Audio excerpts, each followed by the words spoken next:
une association d'efforts génère une plus grande puissance. Ce point mérite d'être répété souvent parce qu'il forme l'une des bases les plus importantes de ce cours. Les grandes fortunes ont été accumulées grâce à l'actualisation de ce principe de collaboration. Ce qu'un individu peut accomplir d'une seule main, durant une vie entière, est plutôt pauvre, peu importe l'efficacité de son organisation, comparé à ce qu'il peut réaliser grâce au principe de l'alliance, dont les effets sont presque illimités. Le génie organisateur auquel Carnegie référait était constitué de plus d'une vingtaine d'esprits, regroupant des hommes dont le tempérament et les goûts différaient énormément. Chacun avait son rôle à jouer et se limitait à le remplir avec un degré parfait de compréhension mutuelle et de collaboration. Le rôle de Carnegie consistait à maintenir cette harmonie entre eux, ce qu'il a fait merveilleusement bien. Si vous êtes familier avec les sports d'équipe, vous savez bien sûr que le club gagnant est celui qui coordonne le mieux les efforts de ses joueurs. Le travail d'équipe, c'est ce qui fait gagner. C'est la même chose dans le grand jeu de la vie. Si vous avez la réussite comme objectif, vous devriez constamment garder votre concentration sur ce que vous désirez et savoir précisément quel est votre but clairement défini. Et en même temps, gardez en mémoire la valeur du principe de l'effort organisé dans la réalisation de tout but précis. La plupart des gens ont le désir de gagner de l'argent comme but clairement défini. Mais il ne s'agit pas d'un but clairement défini dans le sens où je l'entends dans cette leçon. Avant de considérer votre but comme étant clairement défini, même si c'était l'accumulation d'argent, vous devriez déterminer avec précision la méthode que vous utiliserez pour accumuler cet argent. Il serait insuffisant d'affirmer vouloir faire de l'argent en vous lançant dans une entreprise quelconque. Vous devriez connaître la nature de cette entreprise, déterminer l'endroit où elle sera située et les politiques internes qui l'alimenteront. Suite à la question « Quel est votre but clairement défini dans la vie ?» apparaissant dans le questionnaire utilisé pour faire l'analyse de plus de 16 000 personnes, plusieurs ont répondu que leur but était de rendre service aux gens dans la mesure de leur capacité et de bien gagner leur vie. Cette réponse est aussi vague que l'idée qu'une grenouille se fait de la grandeur de l'univers. L'objet de cette leçon n'est pas de vous informer de ce que vous devriez faire de votre vie. Cela ne viendra qu'après une auto-analyse sérieuse. Cette leçon vise surtout à imprimer dans votre esprit une idée claire sur la valeur d'un but clairement défini et du principe de l'effort organisé comme façon d'atteindre la puissance nécessaire pour matérialiser ce but.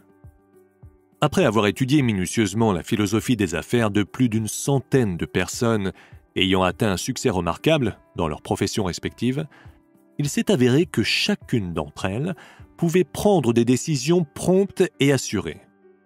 L'habitude de travailler avec un but principal clairement défini fera naître en vous cette capacité de décision rapide, habileté qui vous servira dans tous les domaines de votre vie.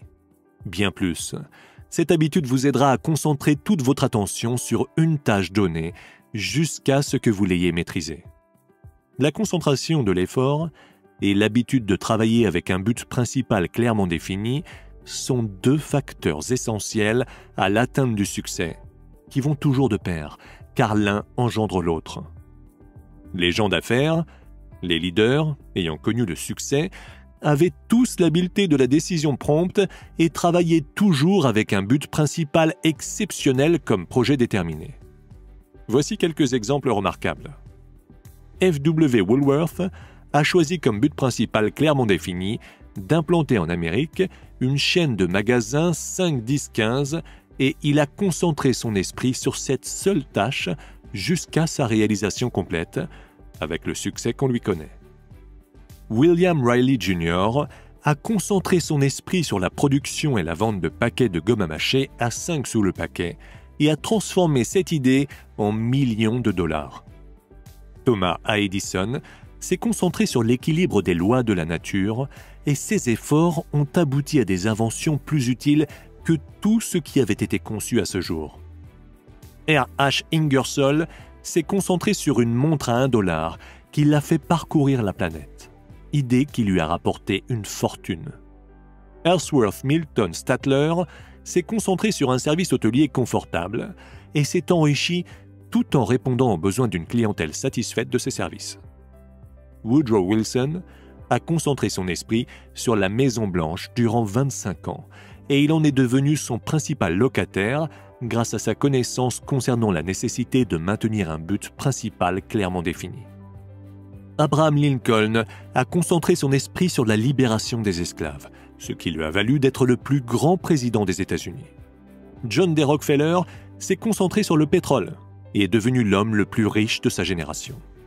Henry Ford s'est concentré sur le transport à bon prix et il est devenu l'homme le plus riche et le plus puissant de la planète. Andrew Carnegie s'est concentré sur l'acier et a érigé une fortune colossale grâce à ses efforts.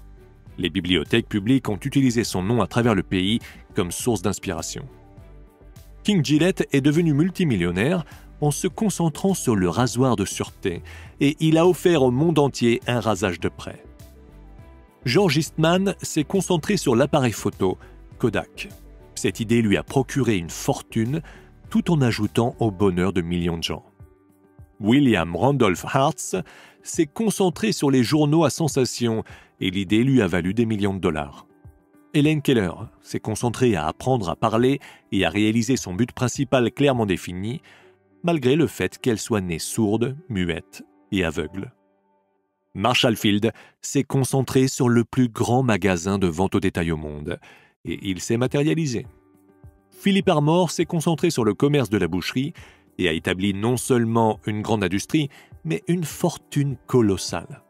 Les frères Wright se sont concentrés sur les avions et ont maîtrisé l'air. George Pullman s'est concentré sur les trains-couchettes. L'idée l'a rendu riche et les gens confortables dans leurs déplacements. Des millions de personnes se concentrent constamment sur la pauvreté et l'échec et elles n'obtiennent que le résultat de leurs pensées, et cela en surabondance. Commentaire. Il existe encore bien d'autres exemples.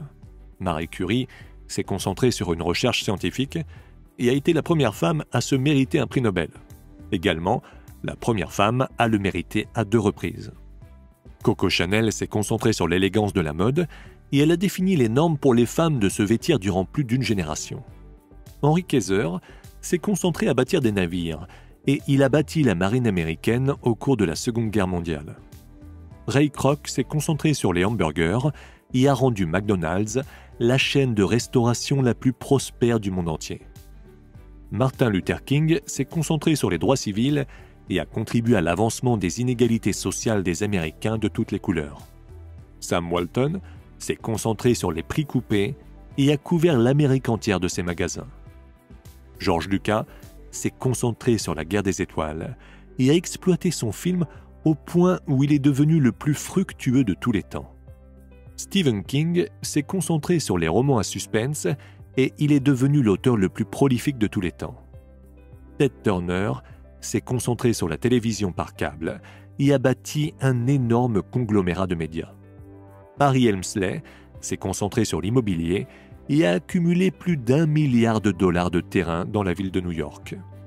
Oprah Winfrey s'est concentrée sur sa réussite en tant que reporter à la télévision, a lancé sa propre émission de talk-show, a créé son studio et est devenue la femme la plus influente et la plus riche du monde des médias. Bill Gates s'est concentré sur les logiciels et est devenu la personne la plus riche en Amérique. Qui pouvez-vous ajouter à cette liste ? Tout le monde peut prendre le départ, mais seul le pur sang terminera la course. Découvrir votre mission de vie. Comme vous pouvez le constater, grâce aux exemples précédents, tous ceux qui ont réussi travaillaient avec un but clairement défini et remarquable. Il en va de même pour vous. Il existe un domaine où vous pouvez exceller mieux que personne d'autre. Cherchez jusqu'à trouver la nature de cette voie particulière et faites-en votre but principal clairement défini. Organisez ensuite toutes vos forces pour vous y engager avec la certitude de gagner. Vous atteindrez un plus grand succès si vous optez pour un travail qui vous convient et où vous pourrez vous investir corps et âme. Chers auditeurs, nous espérons que vous avez aimé ce livre. Vous pouvez écouter la version intégrale du livre en suivant le lien dans la description. Si vous voulez participer au tirage au sort de cadeaux sympas, abonnez-vous à la chaîne, cliquez sur « J'aime » et laissez un commentaire sous la vidéo.